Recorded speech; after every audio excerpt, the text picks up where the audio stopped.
pues antes que nada, muchísimas gracias a nuestros colegas panelistas que aceptaron participar el día de hoy y atendieron esta convocatoria para tener una edición nueva de Diálogos Empresariales de Logística, hoy con el tema Graneles Agrícolas, una logística de seguridad nacional.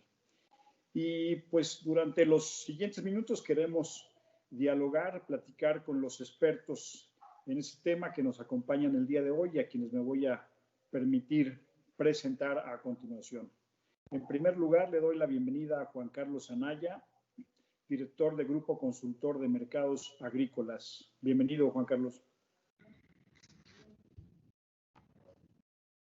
En segundo lugar, presento a Antonio Moreno, director de Desarrollo de Negocios del Grupo Logra. Bienvenido, Antonio.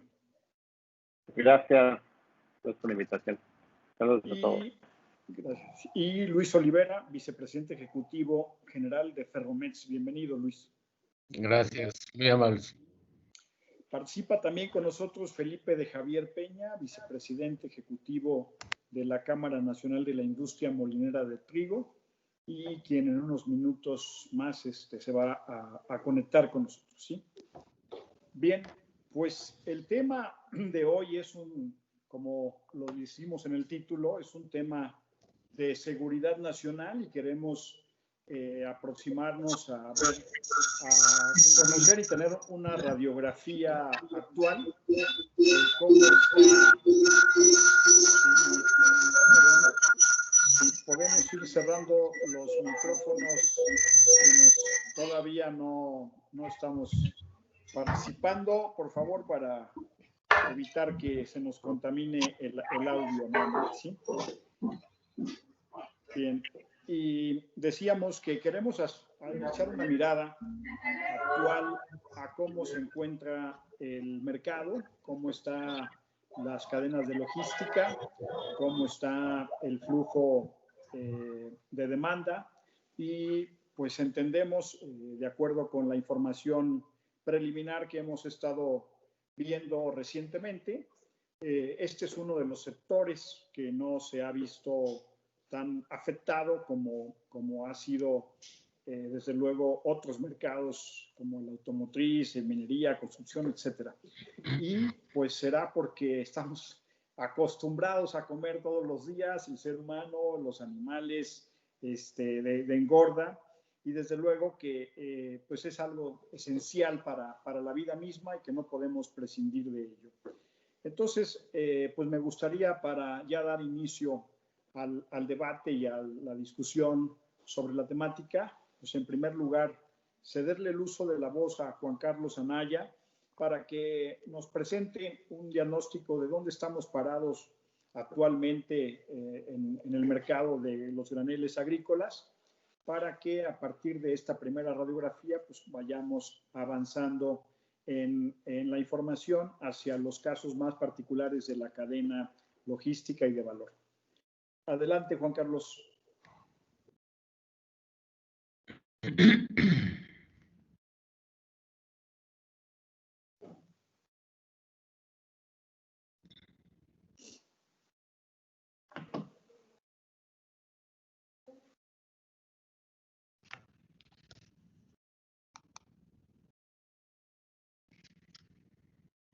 Ya vemos tu presentación, ya lo estamos viendo.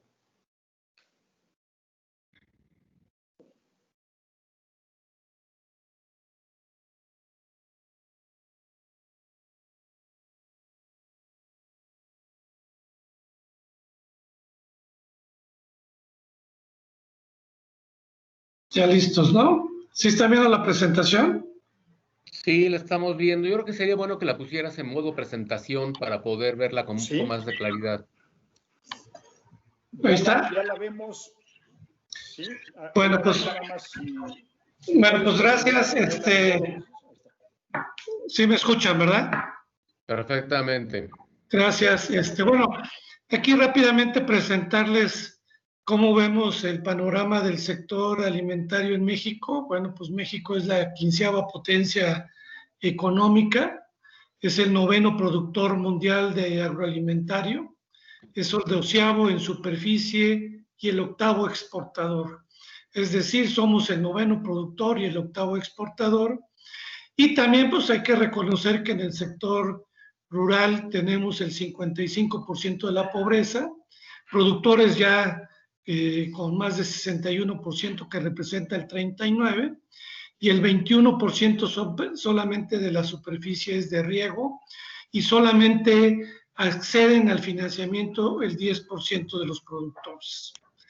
En este mapa lo que podemos ver es cómo México es el 9º productor, pero el primero es China. Y ahorita China es el que está jugando un papel muy importante en el comercio, principalmente con Estados Unidos. Estados Unidos el segundo, el tercero la Unión Europea y cuarto la India. Y así tenemos a Brasil y Argentina. Podemos ver que en el caso de América, pues es el gran productor de granos, el gran productor pecuario que abastece a todo el mundo. En el tema de granos, México es el 10º productor mundial de granos, el 5º productor hortofrutícola, donde somos grandes exportadores como en nuestro aguacate, el limón, el mango, el chile, el pepino, la cebolla. Y en el tema de pecuario, pues somos el 7º productor, donde somos grandes exportadores también de res y de cerdo, donde en el caso del cerdo las exportaciones han crecido a más del 50% y la res 24%. Y en el tema agroindustrial, que nosotros le llamamos principalmente nuestro agave para exportar tequila, el tema azucarero somos el 7º productor y 5º exportador, y lo que es nuestro cacao y lo que es nuestro café. ¿Qué ha sucedido de 1994 a la fecha que se firmó el Tratado de Libre Comercio? Que la superficie pues ha crecido solamente el 8.5%, pero aquí lo sorprendente ha sido cómo ha aumentado la producción 77%, de 155 millones a 274 millones de toneladas. En el caso del valor de la producción, vemos que el valor de la producción ha subido de 28,000 a 64,000 millones de dólares, es decir, un 128%. En el tema de la seguridad alimentaria, vemos que México tiene seguridad alimentaria. Aunque muchos no lo creen, es que la seguridad alimentaria no da más granos y oleaginosas, hay que ver en su contexto todos los productos y ver el sector hortofrutícola. Producimos ya más frutas y hortalizas que granos, pero en el sector de frutas y hortalizas producimos 42 millones y consumimos 33. Eso nos ha hecho un país exportador, principalmente al mercado de Estados Unidos. En cambio, en la producción de granos y oleaginosas solamente producimos el 53% y por eso somos grandes importadores, porque tenemos necesidad de 70 millones y producimos 39. En el tema pecuario producimos el 82,5, producimos 23 millones, 24 casi, pero consumimos 29, lo que tenemos que traer es mucho cerdo, mucho pollo y leche. Y en el caso agroindustrial, principalmente lo que es nuestra caña, que es el principal producto que exportamos en volumen, aunque también exportamos café y agave. Y en esta gráfica es interesante ver cómo las exportaciones de México han crecido 786% y solamente las importaciones 320%. Y eso nos ha permitido tener una balanza superavitaria y que el sector agroalimentario sea el tercer exportador después de las manufacturas y el sector automotriz. Y por arriba, con todo lo que dice actualmente de las remesas, el sector agroalimentario es mucho más fuerte que las remesas, que el turismo y lo que es el petróleo. Ya rebasa el petróleo, que era el gran tema hace muchos años, nuestras exportaciones petroleras. Y lo que mayormente importamos, pues es todo el tema de granos y oleaginosas, que ahorita vamos a estar viendo en un momento. Aquí nada más es presentar en forma general, al lado izquierdo en el color rojo, lo que vemos es dónde somos deficitarios, y principalmente somos deficitarios en soya, en maíz amarillo, arroz, trigo, carne de cerdo, algo en manzana, leche bovino, carne de pollo, y somos casi autosuficientes en sorgo, en frijol, naranja somos autosuficientes, y ahí en Veracruz, en huevo pues producimos lo que necesitamos, en carne de bovino somos autosuficientes, exportamos más de lo que importamos, en maíz blanco somos el principal productor del mundo, y no importamos, somos autosuficientes, lo que hacemos es ser exportadores principalmente a Venezuela y a Centroamérica. Entonces podemos ver todos nuestros productos que somos superavitarios. En el tema de granos y oleaginosas, pueden ver en esta lámina que la superficie se redujo, pero la producción subió un 36% y el valor 60%. Pasamos de 29 a casi 40 millones de toneladas y en valor de 6,000 a 9,600 millones de toneladas. Este año estimamos una producción de casi 40 millones, o sea que solamente la producción crezca el 0.5%. ¿Cómo estamos de tema de granos y oleaginosas? La gran zona productora es el centro bajío occidente con el 30%, y luego la zona del noroeste con el 25%, el sureste con 18%, el noreste con el 15% y el 12% en el centro.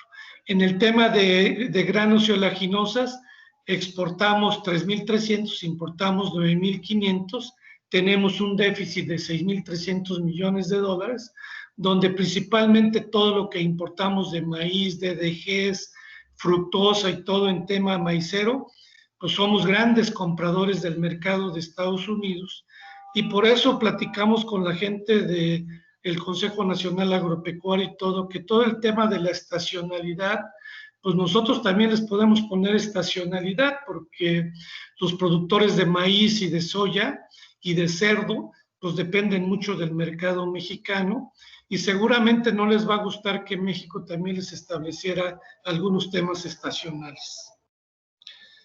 En este pequeño balance, en el caso de maíz, podemos ver que las importaciones que estamos estimando para este año andan alrededor de 17 millones de toneladas. Ahorita llevamos una importación de 9,350,000. De julio contra julio del año pasado estamos importando más, y de todos los últimos 10 años son las importaciones históricas. O sea, la verdad, vamos a tener un año récord de importaciones, no solo de maíz, sino de todos los granos y oleaginosas al país.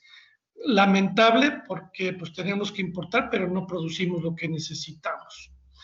En esta lámina lo que podemos observar es cómo están las importaciones de granos y oleaginosas. En el color amarillo es lo que importamos por frontera, que es el 60%, y el 40% por puertos. Al 2020 llevamos 11 millones de toneladas por fronteras y 8,8 por puertos, principalmente el puerto de Veracruz es muy importante, y Progreso y otros puertos del país, pero se concentra mucho en el Golfo de México por la cercanía de Estados Unidos.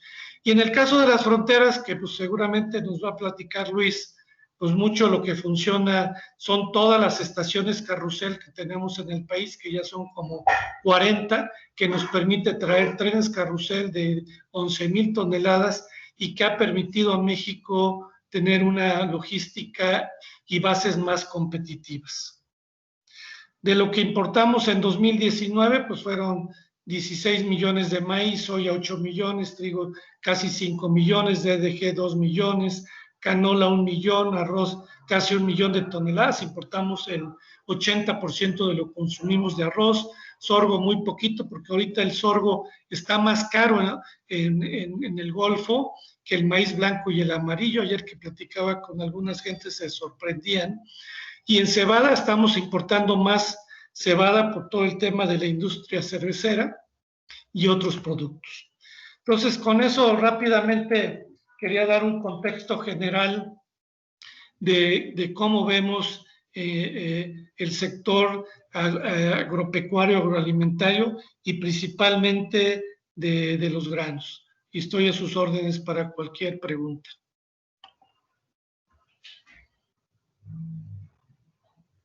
Ya, muchas gracias, Juan Carlos Anaya, por tu presentación muy completa. Y bueno, daríamos paso a Antonio Moreno. Cuéntanos cómo ha sido todo este proceso de, ya nos refería Juan Carlos, pues es el 40% aproximadamente lo que ingresa vía embarcaciones y ustedes son uno de los líderes en la parte de la recepción en terminales marítimas y portuarias. Si nos puedes comentar cómo ha sido este año que Juan Carlos se atrevió a llamar récord. Efectivamente, gracias, Social. Este ha sido un año récord en el movimiento de carga de graneles agrícolas a través de los puertos. Para junio del año pasado teníamos prácticamente 1 millón, hemos importado más de, se han movido en los puertos más de 1 millón de toneladas adicionales a lo que fue el 2019. Prácticamente en la cuestión del mercado y la importación no se vio afectado por el tema de la pandemia, por el contrario, pensaríamos que hubo un mayor ingreso de mercancías, principalmente mercancías de importación. El tráfico de exportación se mantuvo en comparación con el año pasado, y este es un año pues muy interesante para los puertos, porque el reto no estuvo tanto en el tema del mercado, sino en el de mantener el servicio. Creo que eso es la gran enseñanza que nos dejó esta crisis, esta pandemia que estamos viviendo, que el servicio no se podía detener, ¿no? Lo que movemos a través de los graneles agrícolas es la alimentación y la seguridad alimentaria de las personas. Y cuando hablamos de los granos, pues bueno, también a través de esos granos que llegan a la importación es que se fortalece la industria pecuaria. Los cerdos, los pollos se alimentan de estos granos, y había que mantener el servicio constante con los mismos índices de confiabilidad, con ciertas restricciones en el servicio, en el número de personas que pueden estar operando, hacer un esfuerzo grande por darle seguimiento y sobre todo por cuidar a lo más importante que tenemos las personas y las empresas, que son a las personas que trabajan con nosotros. Ahí yo creo que estuvo el reto grande durante estos meses en la pandemia, y sigue aún, en cómo garantizar que el servicio no se detenga a pesar de tener que modificar los procedimientos de trabajo, de guardar la distancia, de educar a muchas de las personas a tener cuidados en el trabajo, y no solo en el trabajo, porque al final esto se extrapola a lo que llevas a casa.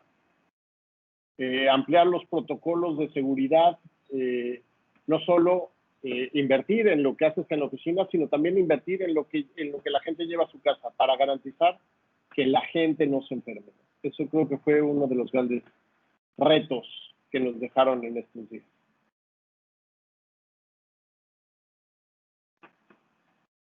Ya, muchas gracias, Antonio.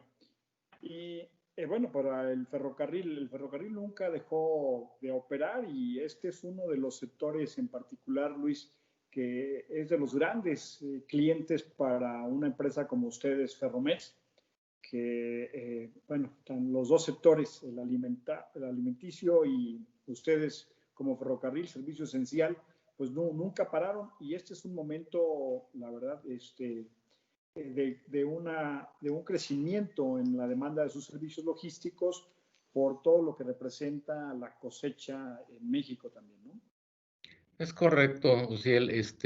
Bueno, quiero comentar primero que nada que para el ferrocarril el grano representa pues más del 30% del ingreso que tenemos tanto en toda la red que controlamos nosotros.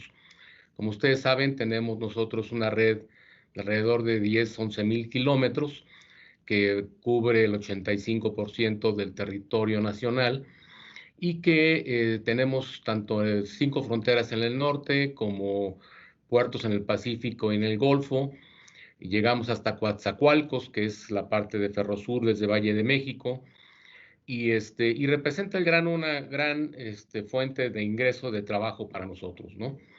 Es cierto lo que menciona Juan Carlos, hemos trabajado junto con nuestros clientes de diferentes maneras, tanto invirtiendo juntos como a veces dando una tarifa preferencial.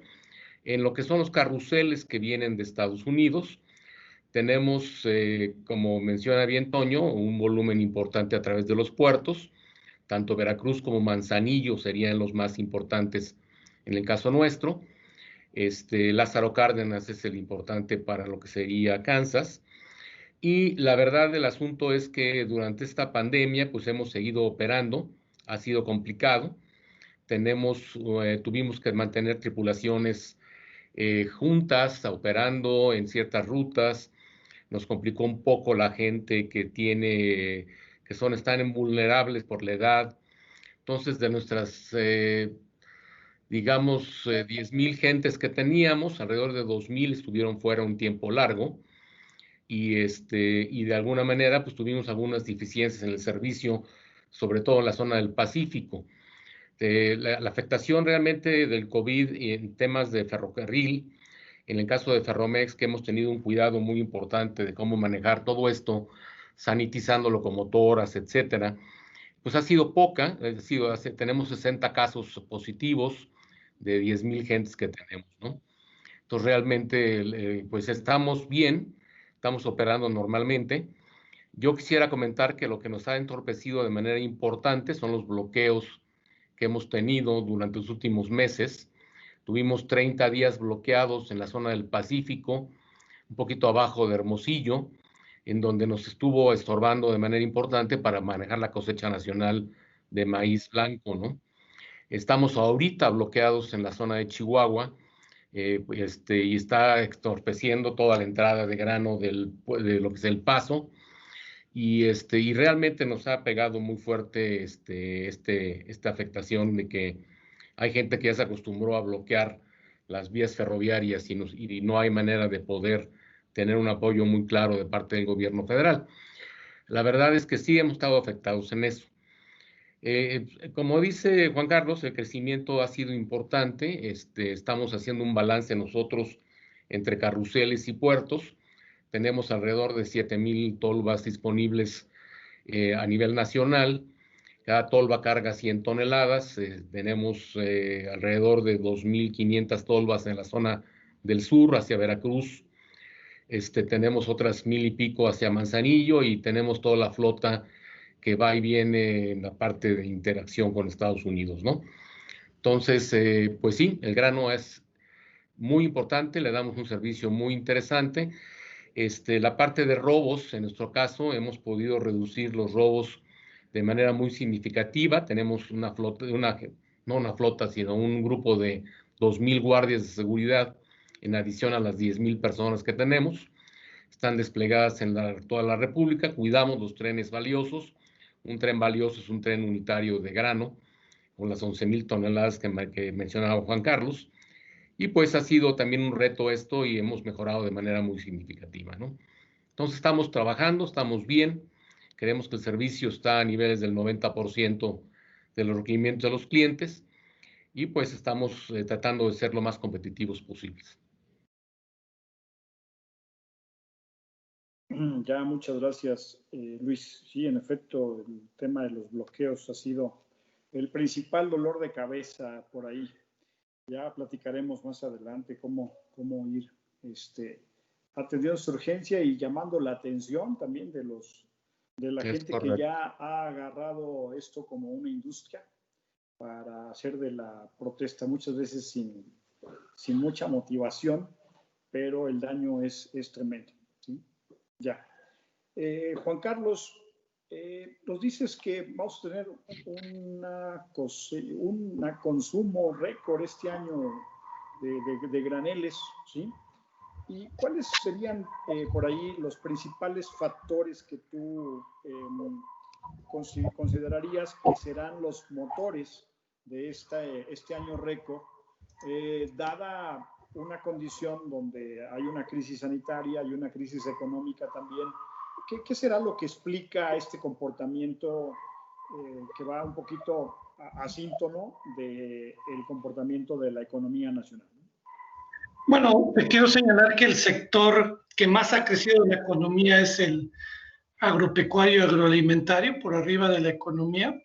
Y aún con la pandemia, la verdad que así como en el ferrocarril ayer y en el transporte que siguen moviendo las mercancías, el sector del campo no ha parado. Seguimos produciendo maíces, trigos, hortalizas, la carne se sigue moviendo, no hemos tenido los problemas de Estados Unidos de cierre de plantas, porque ha habido los protocolos adecuados, como lo ha hecho Ferromex en sus protocolos, aunque tampoco es ajeno que la gente tenga contagios, pero se ha podido pues, salir de eso y cuidar que la gente que está contagiada no afecte la operación. Y hemos visto un abasto adecuado.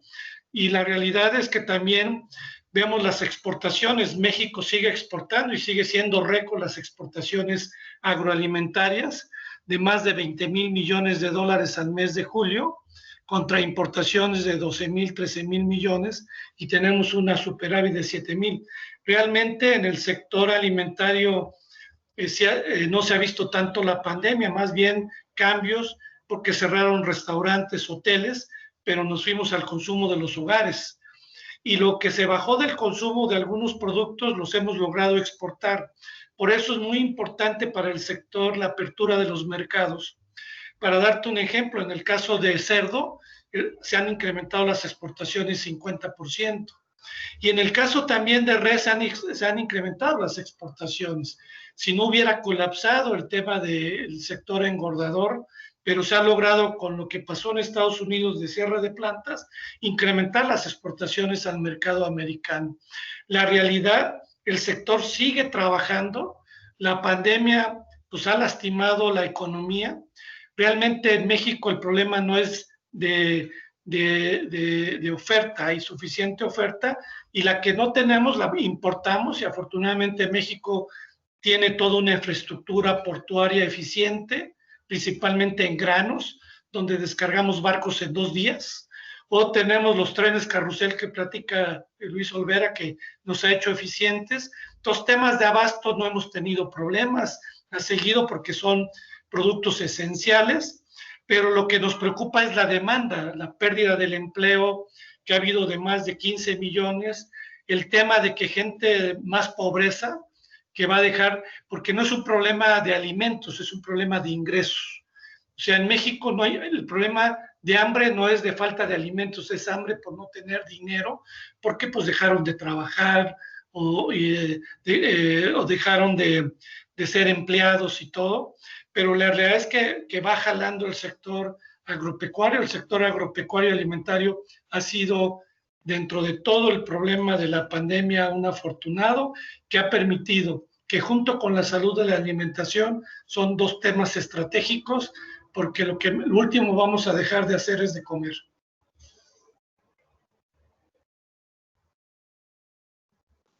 Correcto, muchas gracias, Juan Carlos.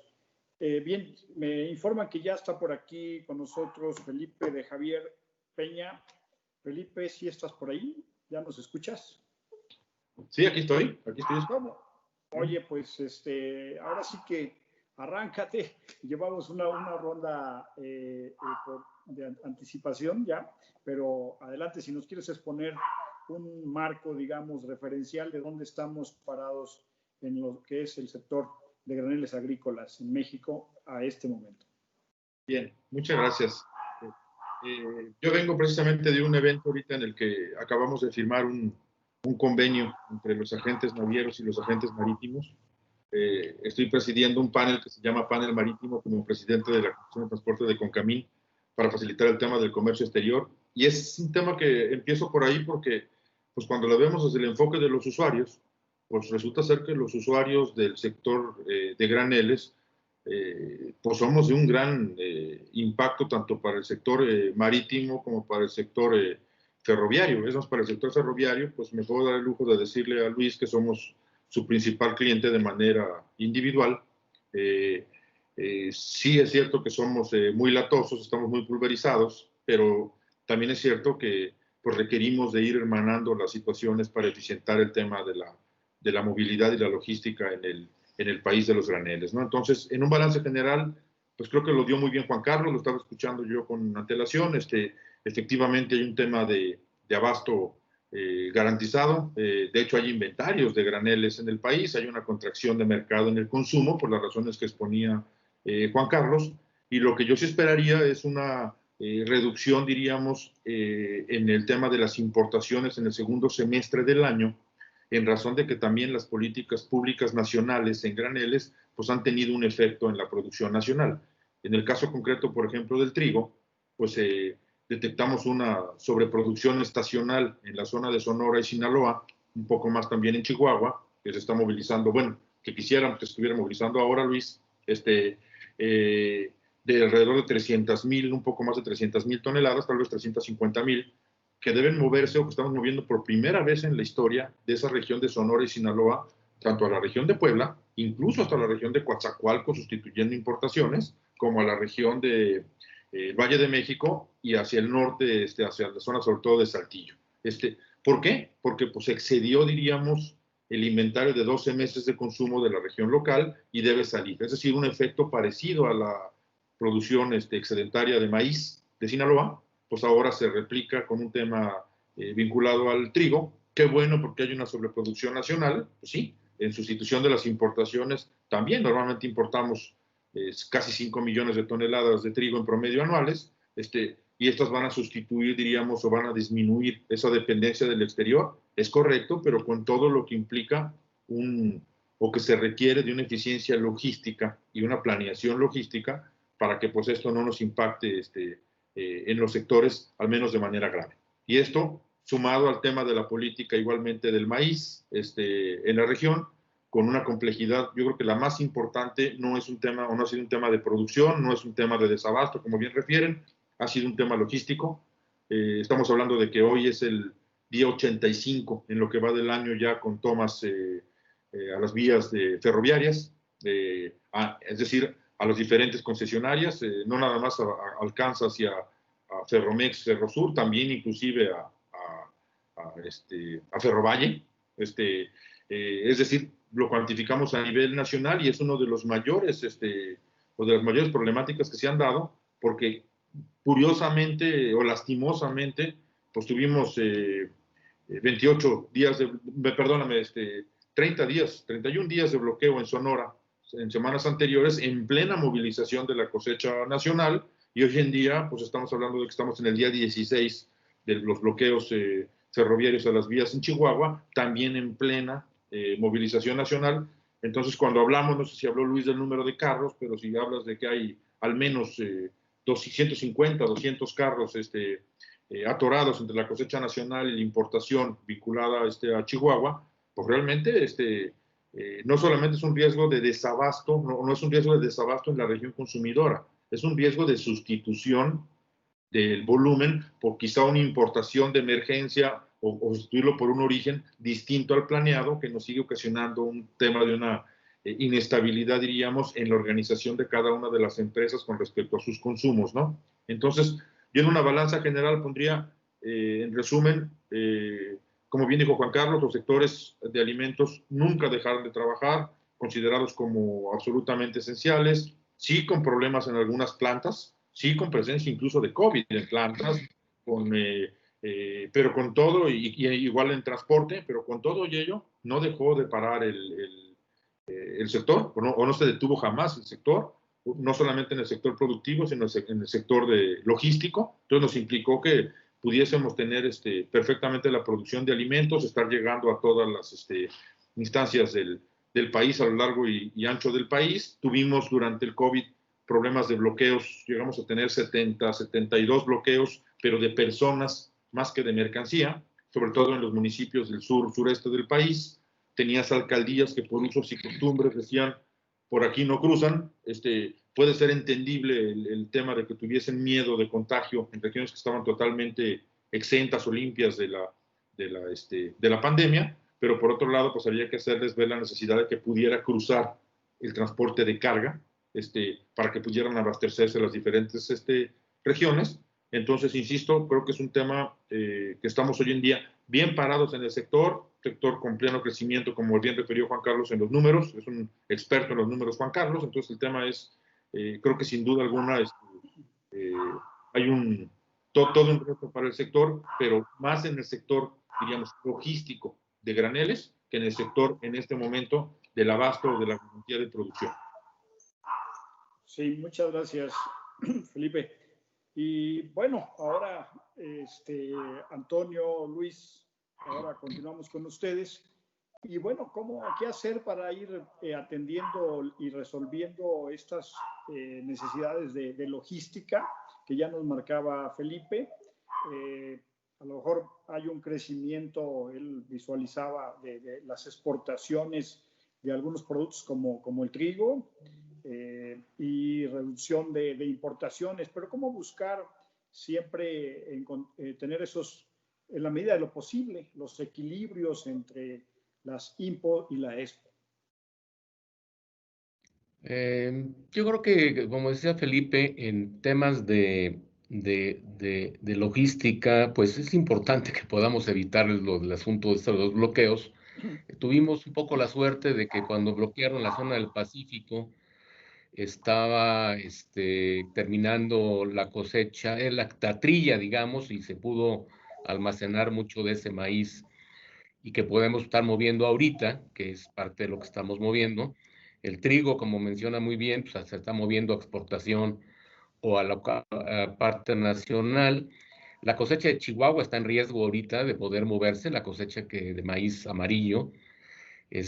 Hay planes de importaciones extraordinarias para poder los clientes tratar de abastecerse de lo que hoy no tienen o pueden tener el riesgo de no tener. Y eso sí creo que puede ser un impacto muy grande de la zona esta menonita que está produciendo este maíz, ¿no? Y ahí nos puede decir más Juan Carlos y Felipe. Estamos teniendo sí un mayor crecimiento en carruseles, por esto que está mencionando Felipe. Y tenemos desarrollos interesantes, por ejemplo, nosotros tenemos un servicio de contenedores domésticos de 53 pies. Son trenes que van diariamente desde la Ciudad de México hasta Mexicali y de regreso. Y estamos cargando los contenedores maíz y otros productos agrícolas ensacados en la zona de Culiacán principalmente, dando un beneficio de costo hacia el Valle de México, llegando a Pantaco y ahí poder descargando el grano, que es una cosa que no se hacía antes, una modalidad nueva que hemos estado desarrollando, aprovechando que los contenedores vienen vacíos de regreso, ¿no? Entonces estamos buscando diferentes alternativas. Hay un servicio nuevo también que va desde México hasta Coatzacoalcos en contenedores también, que le llamamos Intersur. Entonces estamos buscando alternativas para que el cliente tenga una oportunidad mejor de oportunidades de manejar sus productos de manera más eficiente.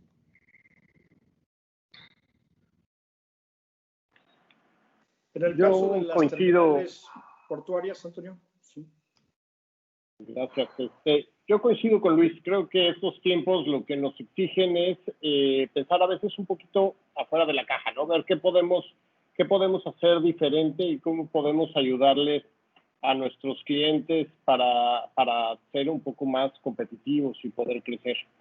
En el caso, para darte algunos ejemplos, en el caso de Guaymas, nosotros invertimos recientemente en la recepción de ferrocarril. Antes el ferrocarril de la terminal, la recepción de ferrocarril en la terminal, se estaba recibiendo alrededor de 30 carros. Tenía la capacidad para recibir hasta 30 carros diarios de ferrocarril. Era un volumen muy pequeño comparado con los grandes carruseles que se tienen ahorita. El mes pasado terminamos la construcción de nuestra recepción de ferrocarril. Hoy podemos recibir un tren unitario en 18 o 16 horas y esto pues le permite a los usuarios ampliar el hinterland. En una de esas podemos llegar un poquito más lejos de lo que de las zonas comunes de exportación que había originalmente en Guaymas. Antes hablábamos de que prácticamente el 90% del trigo que exportaba la terminal de Guaymas, 90-95%, venía de Obregón o de Navojoa. Hoy, con esta recepción de ferrocarril, podemos pensar en Mexicali y en un futuro, inclusive, pues lo que siempre hemos platicado, que Guaymas es el puerto de Arizona para mejorar algunos de los números de los movimientos portuarios. Otra de las cosas que hemos estado también revisando recientemente con las construcciones ferroviarias en el sureste, tanto el Tren Maya como la construcción del Tren del Istmo, los servicios de ferrocarril van a dejar de ser constantes en la zona. De hecho, va a tener un cierre importante y eso algunas industrias les está causando algunos perjuicios. Estamos buscando opciones para estos movimientos. Hay un barco que hace un movimiento de cabotaje una vez al mes de Salina Cruz hacia Mazatlán. Y estamos pues tratando de encontrar la manera de poner ese barco a dar servicios donde pudiéramos llevar cabotaje tanto de Topolobampo como de Guaymas hacia la región del sureste, hacia Salina Cruz, y mantener ese servicio constante que requiere la zona de Chiapas y la zona del Istmo de Tehuantepec para mantener la carga. Veracruz también tiene hoy nuevos servicios en el área de granos. Va a haber una nueva terminal de graneles agrícolas, y el puerto se ha estado preparando con importantes inversiones. Prácticamente te diría que todos los puertos del Golfo incrementaron su productividad de descarga de barcos de una manera muy importante. Estamos hablando casi del 20% en el incremento de las capacidades de recepción de los tonelajes hora buque en operación. Creo que esto pues es un apoyo importante al sector. La parte más cara de la logística de importación, pues generalmente es el mantener el barco y las ineficiencias, y el poderlo reducir con terminales altamente eficientes va a permitir al sector darle mayor competitividad. También han habido varios proyectos que estuvieron desde que ha impulsado la administración, la Coordinación General de Puertos para el desarrollo de estas vías de cabotaje, y a través de ellos pues hay pequeños movimientos que poco a poco creo que podrían irle sumando. Es muy difícil el tema de subir granos en volúmenes muy bajos. Las economías de escala son las que hacen posible hacer los movimientos marítimos, pero el ir creando opciones creo que es lo que le va a dar al sector la posibilidad de salir adelante.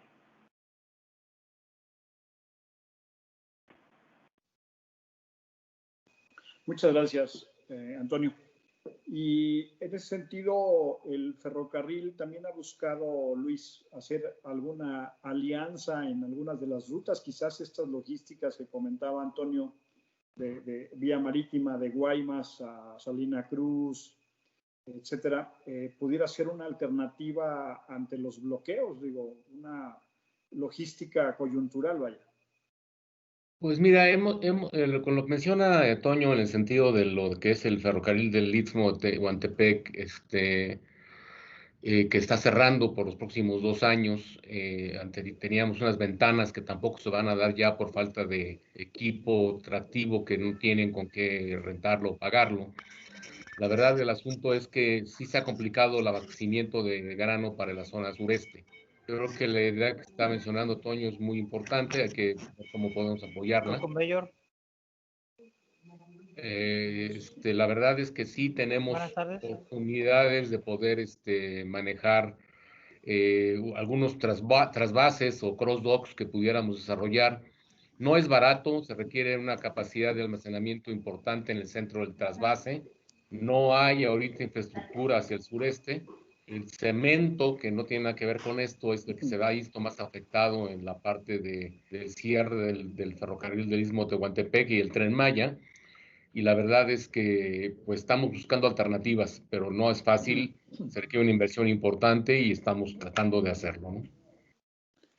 Pues bien, lo anticipabas, Felipe, ¿no? Me pareciera que se toman decisiones en nuestro país sin saber todas las implicaciones y que esto va a tener, ¿no? Digo, cortar de pronto el abasto, el suministro a una región importante del país, como ya se describía que es el sureste, estas obras. Creo que hay otras formas más inteligentes de hacer estas obras, ¿no? Digo, hemos sabido de muchos proyectos realizados por Kansas, por Ferromex, para cambiar vías, actualizar gálibos de túneles en la ruta del Pacífico, por ejemplo, y nunca supimos que el servicio se suspendiera, por ejemplo.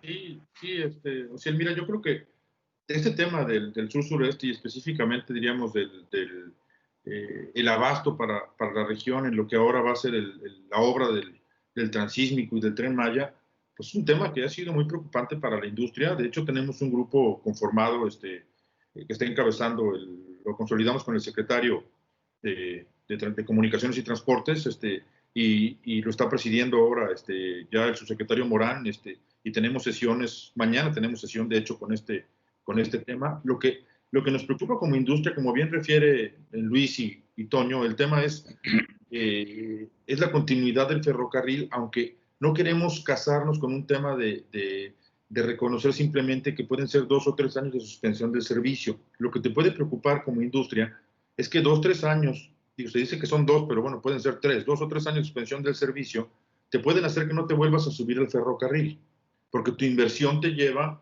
a que adoptes medidas que te impliquen ya no regresar. Entonces, en este grupo estamos viendo también las medidas de autotransporte y las medidas efectivamente de lo que se llama o lo que estamos llamando carreteras marítimas y las opciones de cabotaje.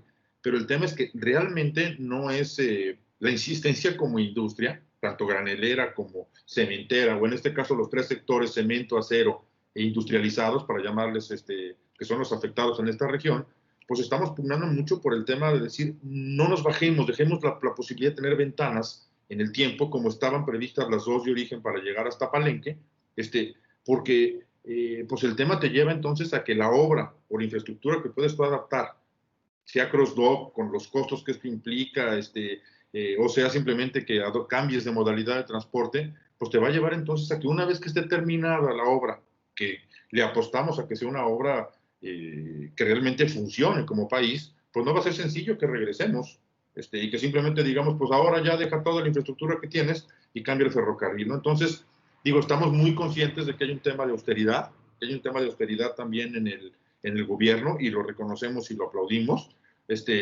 Estamos conscientes de que el FIT pues tiene un tema logístico complicado en la región, falta de equipo, costos, de que no hemos tal vez como industria puesto, diríamos, a lo mejor los elementos suficientes para decir este es el potencial realmente para movilizarse en esas vías, y eso es lo que estamos haciendo también hoy, diciéndole al gobierno federal, este es el potencial que tenemos hoy, esto es lo que se mueve hoy, y es el potencial que tenemos de crecimiento en los siguientes meses y años, incluido la movilización del material para las obras, que son 2 obras gigantescas. ¿Para qué? Para decir, bueno, qué tan conveniente puede ser mantener la vía, ¿no? Entonces digo, no es que yo insista en mantener la vía simplemente por insistirla, me preocupa mucho que bajarnos nos lleve a otros modos y que nos sea muy complicado regresar en su momento, ¿no? Claro, sí, ya se ha comentado que, bueno, hay otras formas de hacer esos trabajos sin afectar la operación cotidiana, ¿no? Ya lo hemos visto en otras experiencias que se han tenido, ¿no?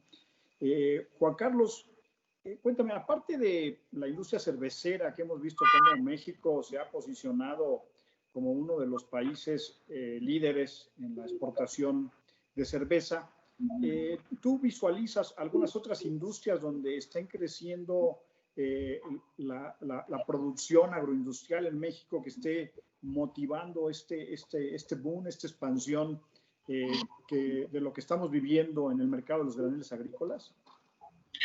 Mira, antes de empezar con esa pregunta y todo lo que está hablando Luis y Felipe, tenemos un grave problema en el país. No hay Estado de Derecho, no hay certeza jurídica, no es posible que una bola de gente te pare en el transporte y dañen a muchas empresas. Y dañan a muchas empresas que luego, si no les llega el grano, clientes míos, ¿sí? No pasa nada, pero ellos no saben si paras tu industria, si se te van a morir tus animales. Entonces tienes que hacer otros movimientos que son costos, ¿sí? Entonces, no es posible que este país tengamos cierres de carreteras, tomas de casetas. ¿Dónde está el gobierno? ¿Dónde está la Guardia Nacional? Entonces, si no hay certeza jurídica, Estado de Derecho, pues todo lo que dice Felipe, inversiones y todo, pues la gente deja de invertir en temas de infraestructura, en otro tipo. Y darte un ejemplo, en el sur-sureste, como ahorita dice Felipe, es la segunda región que más produce alimentos, ¿sí?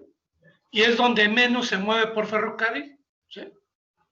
Y es una de las zonas que debemos desarrollar porque es donde tenemos el menor valor agregado. Pero también el sector agroindustrial no invierte en el sur-sureste porque no hay la infraestructura logística. Y no logística. En Campeche pues no hay electricidad, no hay gas, ¿sí? Entonces, sí, que son bienes públicos, que esa es obligación del gobierno.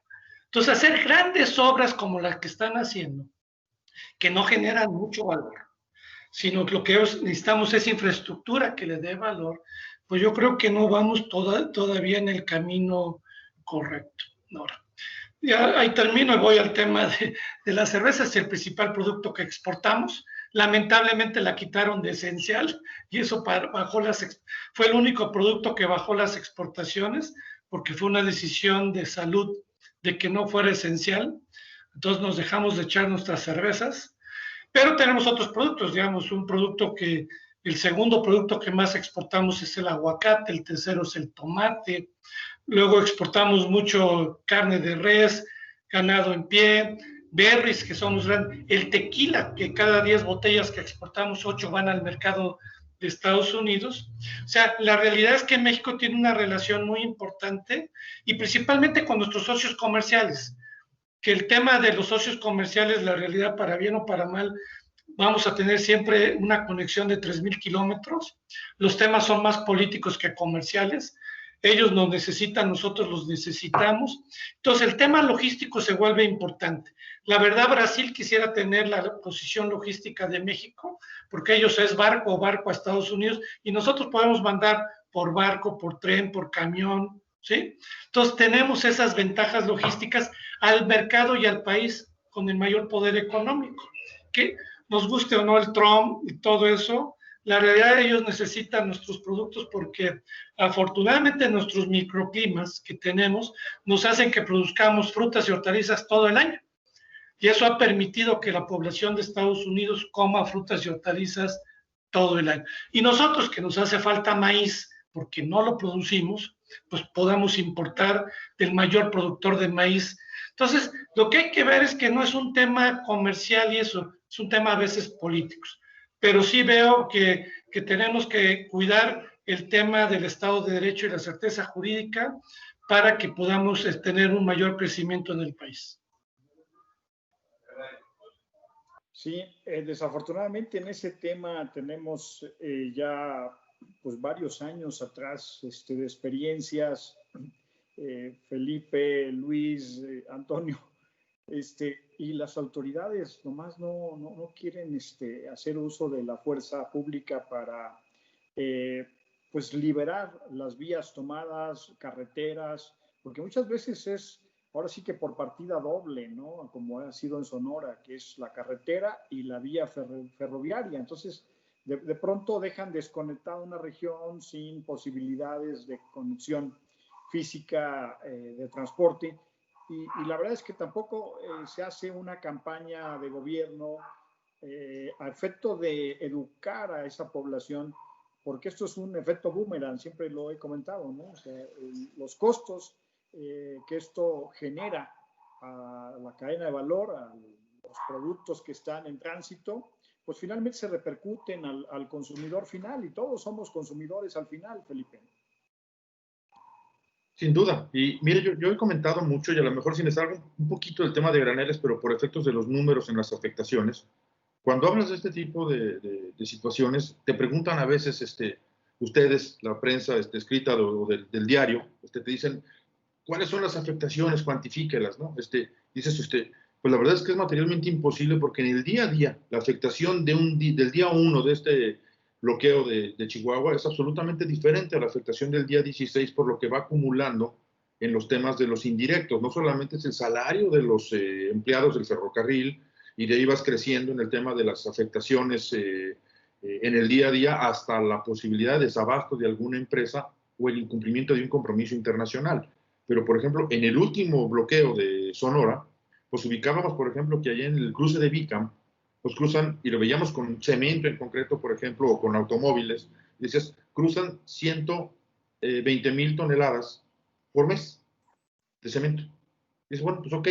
Y si no cruzan, pues entonces tienes un tema de que no hay, hay desabasto de cemento en Sonora, Sinaloa, Baja California Sur y Baja California Norte, nada más por la no permisibilidad de ese cruce. Y la afectación económica es de 19 millones de pesos. Pero al gobierno tienes que expresarle desde el sector social y decirle, socialmente, lo que no está cruzando mensualmente por ese cruce representa 20,000 casas de interés social en material, en cemento. Pues cuando lo tienes que trasladarlo para que haya un efecto que no sea nada más el económico que bien menciona Juan Carlos. Es tremendo el económico, porque cuando dices, la industria automotriz, Ford, Hermosillo, tuvo que bajar en este bloqueo de Bicam y trasladar 2,200 vehículos a Guaymas para exportación a China para no incumplir con sus compromisos, e incurrió en un sobrecosto de $600,000 por esa maniobra, porque tiene que irse por madrinas, de algo que ya tenía establecido allá con Luis y hacerlo pues con toda su ruta ferroviaria. Entonces el tema es, y ese sobrecosto, como bien dices tú, pues cuando lo expresas socialmente dices, pues no es más que un costo, y la industria pues es un costo que se absorberá en algún momento. Y ese no es el enfoque correcto. El enfoque correcto es el social. El enfoque correcto con el gobierno actual es esto que te digo, el ejemplo de las casas, el ejemplo en el sector del que estamos hablando, del riesgo de parar en plena pandemia a un sector que no se detuvo en el peor de los momentos para dejar de producir alimentos y que hoy podría dejar de operar por un paro técnico en alguna industria, en algún molino, en cualquier industria de nuestro sector que genera valor agregado. No me estoy imaginando un empleado que llegue con todo lo que representa y que encuentre la planta cerrada porque no tienen insumos. Y que no tienen insumos porque los señores en alguna parte de Chihuahua o de Sonora o de Michoacán, porque ya tuvimos un bloqueo en Michoacán también, nos estén bloqueando la vía o la carretera. Entonces digo, el tema es, efectivamente es un tema de Estado de Derecho, es un tema de costos que sin duda repercuten al país, le pegan al país, y el aspecto social, que bien decías tú, es un tema que no solamente nosotros, sino el gobierno, no solamente las labores como las del ferrocarril, de poner el hospital de la salud y de enseñar a la gente a hacer las cosas de forma correcta, y lo que estamos haciendo como industria, sino que el gobierno también tiene que sensibilizar esa parte de decir, no es el camino correcto, porque le estás pegando, sin duda, al país completo. Entonces tiene que haber una reflexión de fondo en el cómo estamos manejando esta permisibilidad de que esto pase, para no llamarle un tema de falta de Estado de Derecho, porque lo es. El tema es, se requiere que se aplique la ley de ida y vuelta para que esto pueda funcionar, ¿no? Exactamente, ¿no? Lo dices bien, pero aquí pues no hemos hecho ese ejercicio del uso de la fuerza cuando se conculca un derecho de todos los mexicanos, que es el derecho a la libre circulación, ¿no? Y el uso de las vías públicas, ¿sí? ¿Cuál es el sentimiento por parte de una empresa como ustedes, Luis, que pues pareciera que esto ya se volvió una moda y cada vez con cualquier mínimo pretexto, pues parece que también de pronto ni siquiera hemos elevado el costo de esas manifestaciones, esas protestas, pareciera que siempre dan resultado y les hemos bajado el costo a esos grupos de manifestantes, pues que van entorpeciendo las actividades de una gran industria como la de ustedes, que pues requiere de hacer el uso de esas vías para poder comunicar y transportar los satisfactores que tanto se necesita la actividad económica en nuestro país. Pues mira, realmente es un sentimiento de frustración principalmente. No hemos podido, a pesar de que hemos tenido contacto con a todos los niveles de gobierno, tanto local como federal, no hemos podido lograr que las cosas se resuelvan. Y cuando tenemos alguna oportunidad de resolverlas, aunque sea con un costo mucho más grande para nuestros propios clientes, que por ejemplo, les pongo un ejemplo, Nissan exporta por El Paso, a lo mejor en cuestión de automóviles, a lo mejor déjenme pensar, no sé, a lo mejor 2 o 3 mil automóviles a la semana que van con destino a la costa oeste de Estados Unidos. Y no poder hacerlo por ese lado de Aguascalientes para el norte, ¿no? Para El Paso, lo pensamos hacer por la parte de Nogales, es decir, dar la vuelta hacia el sur, Guadalajara, e irnos por el Pacífico y llegar hasta Nogales. Y ayer nos bloquean, como dice Felipe, La Piedad y Michoacán, y detienen el tren de Nissan de nuevo, ¿no? Y el tren de Nissan, además, si se detiene un tren automotriz, pues es muy sujeto a vandalismo, y causa un extra costo para Nissan. Nissan no sabe cómo manejar esto, la producción de la planta se para. Vaya, hay una situación que cuesta al país de manera muy significativa, como decían Felipe y Juan Carlos, vaya, la planta de Nissan para y tiene, no sé cuántos empleados tiene Nissan, 20,000 empleados, no sé cuántos tenga, ¿no? Entonces, realmente es una cosa que ya no tiene límite para el efecto y la situación del gobierno, pues no cuantifica el impacto para esas familias o para esa parte social que menciona, ¿no? Entonces, es frustración, es un esfuerzo muy importante de nuestra gente de relaciones públicas y pues a veces muy infructuoso, ¿no? Y los 2,000 empleados que nos dices de seguridad, pues en estos Bueno, esos casos son se para puede los hacer. robos, pero no puedes tenerlos todo el tiempo. Es decir, tú tienes que cuidar ciertas secciones, ciertos trenes, y si paras un tren a medio camino, pues está parado en un lugar que no tiene ni guardias ni nada, ¿no? Está en medio de la nada y ahí hay riesgo muy alto de que te roben las llantas, te roben las baterías, les rompan los arneses a los automóviles, pérdidas totales, etcétera, ¿no? Sí, se había avanzado, creo, en las administraciones pasadas con el trabajo del Ejército, de la Guardia Nacional o la Policía Federal en su momento. ¿Ha habido un retroceso en esto No, se no, mantiene? fíjate que yo te diría que en esto se mantiene, tenemos una muy buena coordinación con la Guardia Nacional, Ejército, etcétera, y realmente la parte de vandalismo en general ha caído importantemente, digo, vaya, nosotros movemos alrededor de 2 millones de carros al año, de los cuales hace 4 o 5 años nos afectaban, pues, déjame, 2,5, 3%, 4% a veces.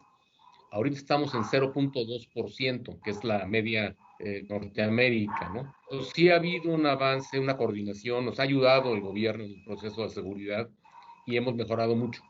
Sin embargo, esto que dejas tú un tren parado en medio de la nada, pues te pone en un riesgo que no puedes manejar porque no está planeado pararse ahí, ¿no? Entonces, pues hay esa afectación también. Pero no, los robos han mejorado mucho y mucho apoyo del gobierno en ese aspecto y también nuestros 2,000 guardias que han ido pues de un lado a otro y moviéndose de alguna manera, ¿no? Ya, muchas gracias. Sí. Antonio, tenemos una pregunta del público, yo creo que sería para ti, ¿sí? Preguntan si es factible desarrollar servicios ferroviarios tipo carrusel desde puertos como Veracruz o algún otro. Igual nos puedes ayudar también, Luis. ¿Cuáles serían las condiciones necesarias para que esto fuera factible? ¿Quieres, Toño? Adelante, Toño. Yo creo que sí, sí es factible, de hecho se ha estado haciendo. Muchos de los puertos son puertos viejos, son puertos que tenían una serie de restricciones en su superficie y con algunas de las nuevas inversiones han ido creciendo, los puertos han ido modernizando en el área de ferrocarriles. Hoy el puerto de Veracruz, nosotros recientemente inauguramos, no es el tema de agrícola, sino es el tema de minerales, inauguramos una nueva terminal y esa terminal está pensada para crecer de la mano con el ferrocarril, para recibir trenes unitarios dentro de la misma, para descargarlos de la manera más eficiente posible. Y yo creo que esa es la nueva visión que se le tiene que dar a todas las obras portuarias. Es bien importante, y me permito sumarme un poco al comentario de los cierres ferroviarios. Creo que algo nuevo que también nos trae esta pandemia es que los mercados ahora van a van a empezar a pensar diferente. Sí es cierto que hay zonas más lejanas donde hay condiciones que tienen ciertas ventajas, pero también los nuevos mercados van a ver que el tener un socio cercano, alguien a la mano, un plan B que sea factible y que sea rápido, va a ser muy importante de desarrollar. Nosotros estamos muy cerca, como lo dijimos, de los Estados Unidos, tenemos muchas conexiones, tanto ferroviarias como portuarias, para llegar con ellos de manera muy eficiente y carreteras, y creo que eso nos va a abrir una nueva ventana de oportunidad. Y esa ventana de oportunidad solo la vamos a poder ofrecer cuando tengamos sistemas logísticos ampliamente confiables. Y en eso creo que se enmarcan dos cosas. Una parte es la seguridad y la otra es la multimodalidad, el poder conectarnos de manera eficiente con el ferrocarril. Comenté hace rato también el ejemplo que hicimos en Guaymas, decir, oigan, podemos llegar más lejos con esta terminal que estaba pensada únicamente para un mercado, gracias a esta unión y este trabajo conjunto que hemos elaborado de la mano con Ferromex, que hemos trabajado muchas cosas juntos.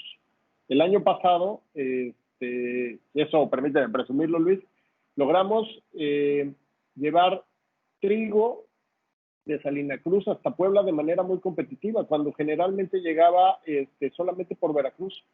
Y eso solo se pudo hacer con el trabajo conjunto entre Ferromex y el importador y un sistema portuario que le permitiera descargar de manera eficiente sus barcos. Creo que el pensar fuera de la caja, el de trabajar y planear todo esto juntos, nos ha traído frutos importantes. Son temporales, pero pues por lo menos por algo se empieza, por abrir las nuevas rutas y empezar en este tipo de servicios diferentes. Yo apoyando lo que dice Toño, yo agradezco a Toño todo su apoyo siempre, y la verdad es que hemos podido desarrollar con empresas como Logra y como todo esto, realmente cosas muy importantes. En el caso nuestro, ya existen los trenes carruseles, entre comillas, porque no se llaman así, cuando son locales, pero trenes largos. En el caso de Veracruz tenemos un problema tecnológico de que la pendiente hacia Valle de México es muy, muy pronunciada y tenemos un máximo de 70 carros que necesitamos ir mejorando. Tenemos ya algunas tecnologías que nos están ayudando a poder tener locomotoras que no resbale el riel a una cierta pendiente y llevar un poco más largos los trenes. Manzanillo estamos ya manejando 100 carros sin problema. Sí hay manera de hacer trenes más largos. El nombre del juego para mí es hacer trenes largos, porque un tren corto o un tren largo pues, ocupa el mismo espacio y depende de mi capacidad de ello, ¿no? Entonces, nos enfocamos mucho a ello.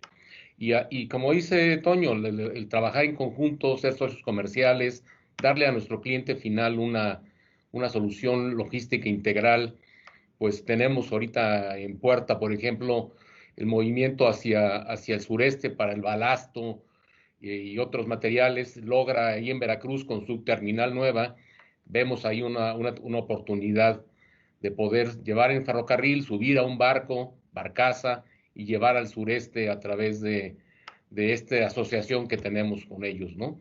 Y como con ellos tenemos con otras compañías y con otros clientes y hacemos lo que tenemos que hacer para poder ser competitivos. Muchas gracias.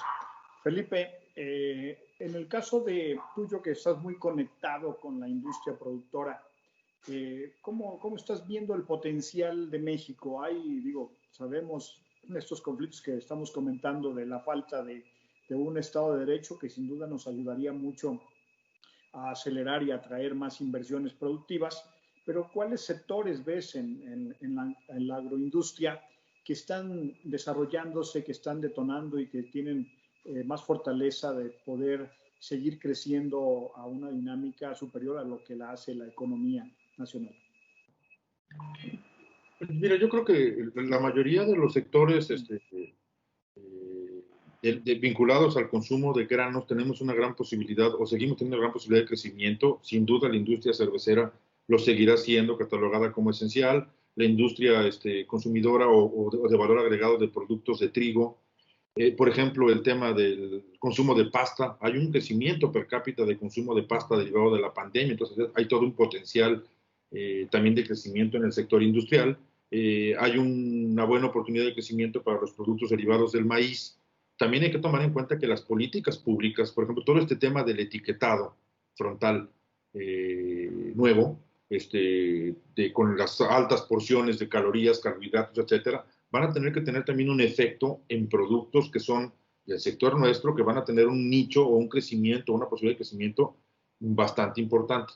Pero yo creo que aquí va a ser es de súper necesario que tengamos señales de certidumbre, señales, sí, efectivamente, de la aplicación del Estado de Derecho y de certidumbre para la inversión. Yo he dicho muchas veces que no podemos festejar de ninguna manera haber salido del ranking de los 25 países con mayor atractivo para la inversión extranjera directa. Es algo que no podemos festejar de ninguna manera.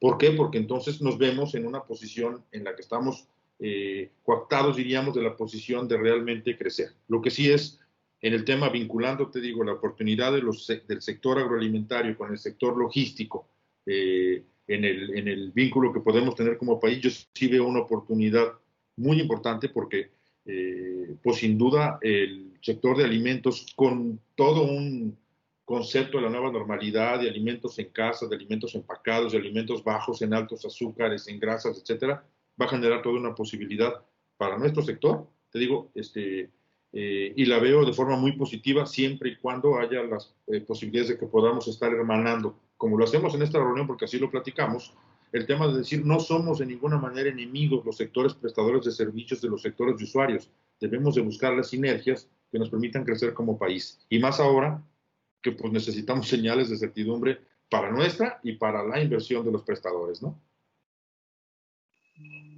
Sí, muchas gracias, Felipe. Y Juan Carlos, en términos logísticos, ¿tú cómo ves al país para el sector graneles agrícolas? Ya decías tú en tu intervención anterior, en el sureste estamos rezagados. Ahí nos hace falta infraestructura, pero ¿y la parte centro-norte? ¿Tenemos la mejor logística fuera de los problemas que ya hemos visto de carácter legal y de Estado de Derecho? Tenemos las infraestructuras que nos permiten un producto que son commodities finalmente puedan llegar a un mejor costo logístico a sus clientes. La verdad es que ha sido sorprendente a partir del Telecan y la apertura comercial. Yo me acuerdo cuando yo estaba en Conasupo, antes del Tratado de Libre Comercio, ¿no? Descargábamos con chinguillos en los puertos, succionadoras, e importar 1 millón de toneladas a nivel país era la locura, ¿sí? Y yo creo que el que lo haga el sector privado ha generado gran valor. No teníamos terminales graneleras más que la de Veracruz, y hoy tenemos terminales graneleras en casi todos los puertos, salvo Tuxpan, que no tiene ferrocarril, pero es la zona más cercana. Pero la realidad es que la infraestructura ha crecido en el tema de granos en una forma que ha hecho más eficiente. Caso Yucatán, yo me acuerdo, recibíamos mini barcos de 3,000 toneladas, hoy recibimos barcos de 30, y eso ha bajado los costos y ha hecho más competitivo a la agroindustria. Entonces, creo que se ha hecho un buen trabajo.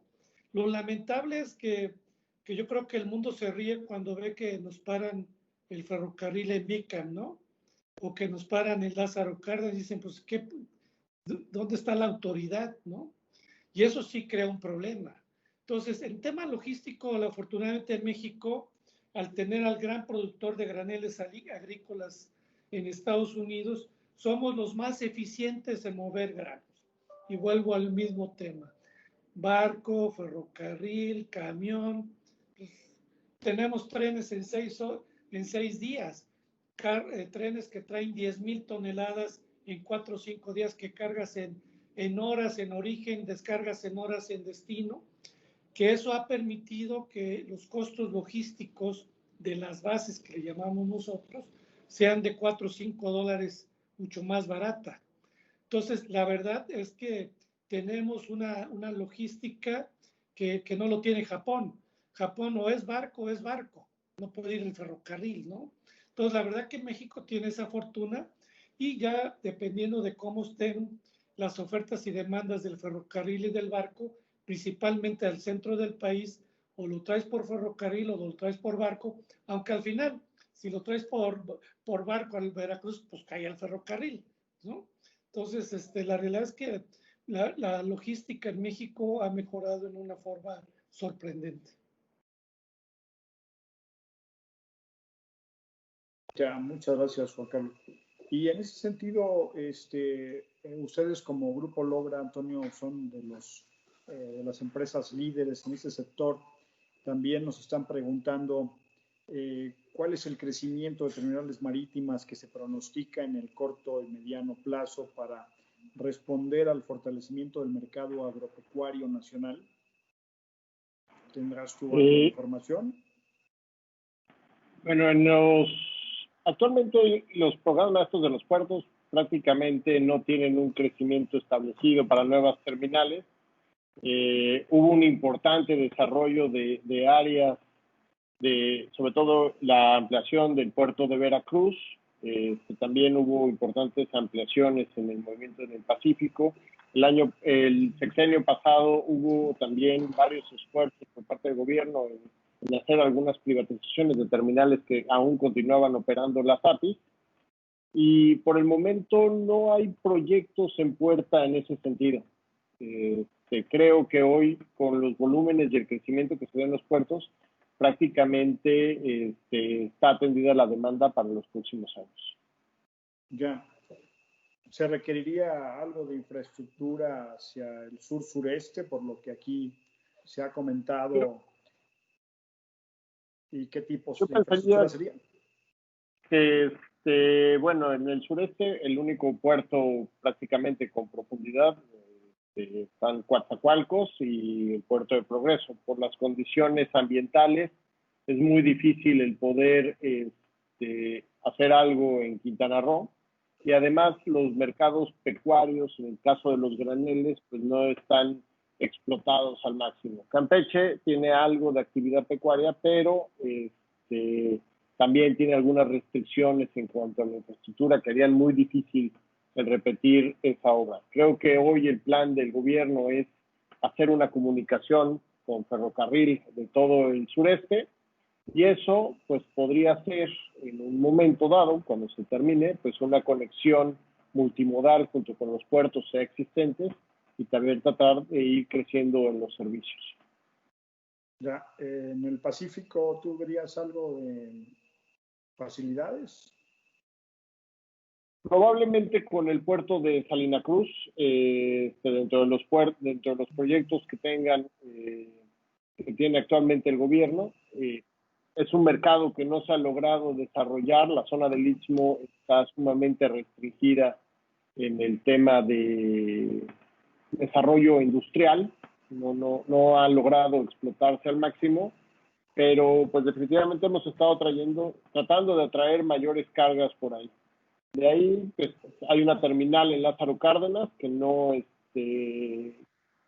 todavía tiene capacidad sobrante. Manzanillo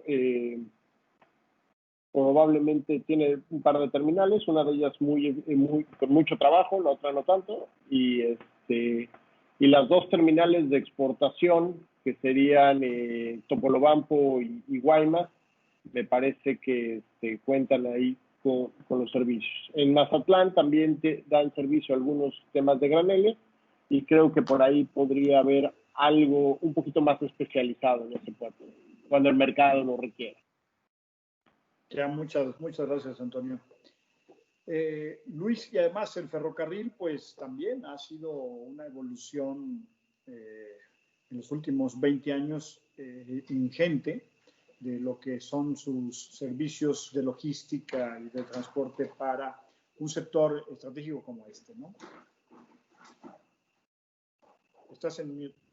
Sí, gracias, Ociel.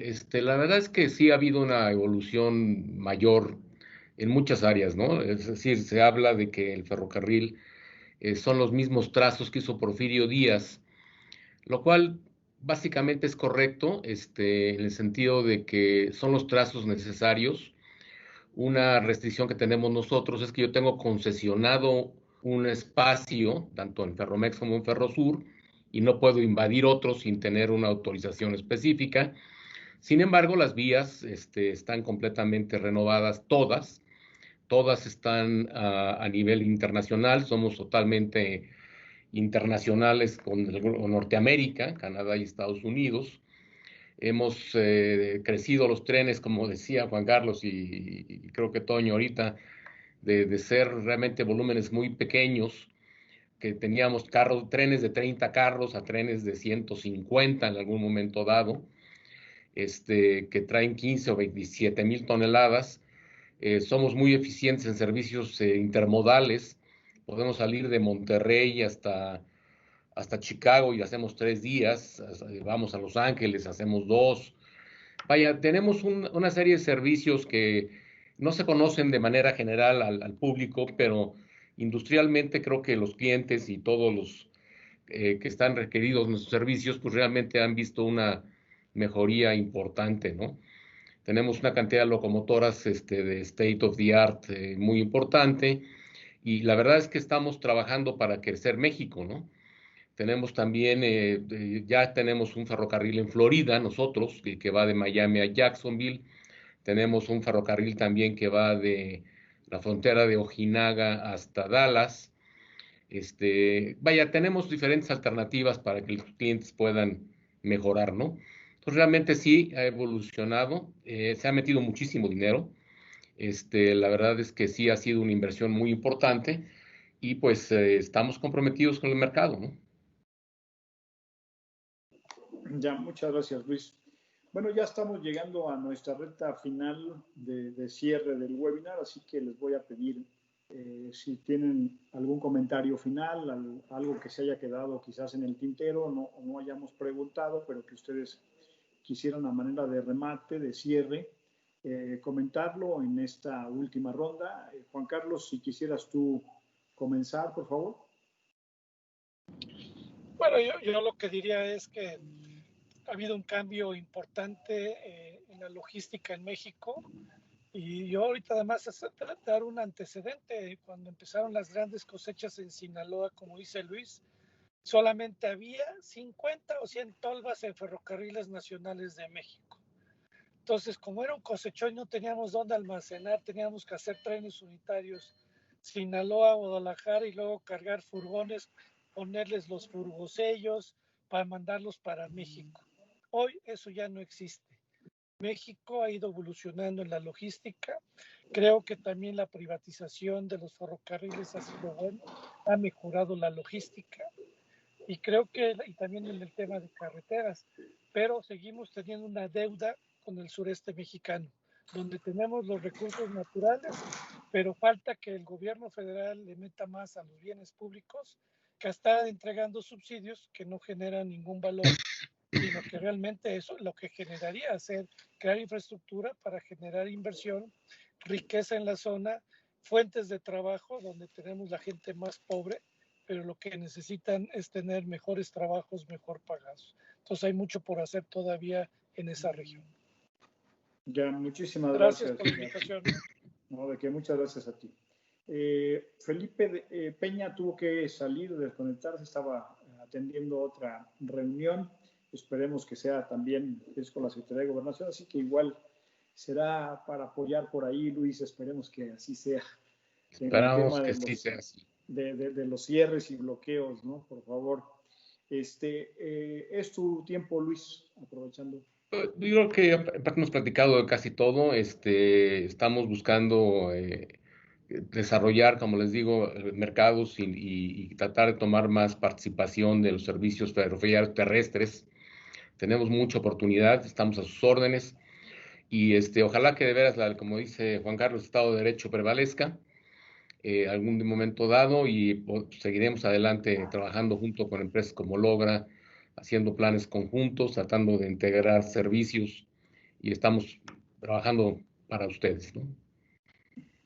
Ya, muchas gracias. Y cerraríamos contigo, Antonio. Pues agradecerles el darnos el tiempo para hablar de estos temas que tienen que ver con el abastecimiento de las materias primas. A veces no tienen el glamour estas cargas porque pues, generan polvo, son complicadas, tienen se requieren de grandes volúmenes para poderlas movilizar, pero al final de cuentas son el principio básico de la economía. Sin estas materias primas que llegan a abastecer a las industrias primarias, no tendríamos ese fundamento, y eso es lo que da miles de fuentes de empleo en nuestro país. Yo creo que es muy importante poner las cosas en su lugar. No es solo un tema de seguridad alimentaria, sino la seguridad. Son industrias que se quedan y que viven para siempre en los países. Es lo que les llega, no solo los granos, como hablamos de importación, también importamos fertilizantes, que es parte esencial del desarrollo del campo y de la economía rural. Yo creo que es muy importante darles este espacio, el cual agradecemos, y también estamos a sus órdenes. Prácticamente tenemos varios servicios desarrollados en todo el sureste del país, desde Veracruz hasta Yucatán, y en el Pacífico también. Estamos en Guaymas, en Salina Cruz, y lo que nos encanta es poder pensar en nuevas formas de ayudar a nuestros clientes y de resolver los problemas logísticos que traigan. Gracias, Ociel. Sí, muchas gracias, Antonio. Sí, un grupo salido de Yucatán, pero que ya se ha extendido apoyando la logística de granel agrícola y también de minerales, allá en Veracruz, ¿no? Muchas gracias. La verdad es que nos quedamos con un sabor medio agridulce después de escucharlos a ustedes.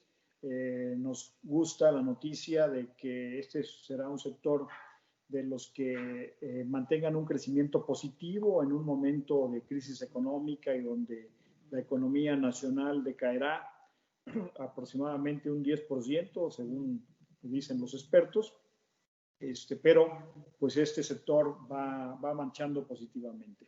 Hemos madurado y evolucionado mucho en la infraestructura de logística, abaratando también los costos que en ese sentido por ahí teníamos, de acuerdo con lo comentado aquí por ustedes, pero pues el gran pendiente que tenemos como país es resolver el tema del Estado de Derecho, que pues nos está generando costos importantes, significativos, que están impactando a toda la cadena de valor de un sector que tiene el potencial de atraer nuevas inversiones productivas a nuestro país y pues generar un círculo virtuoso si todos hacemos realmente el trabajo que nos corresponde y hay este respeto al Estado de Derecho, por el cual pues hay que seguir pugnando ante las autoridades, y pues la verdad es que con eso es lo que es el trago amargo de lo que está padeciendo este sector.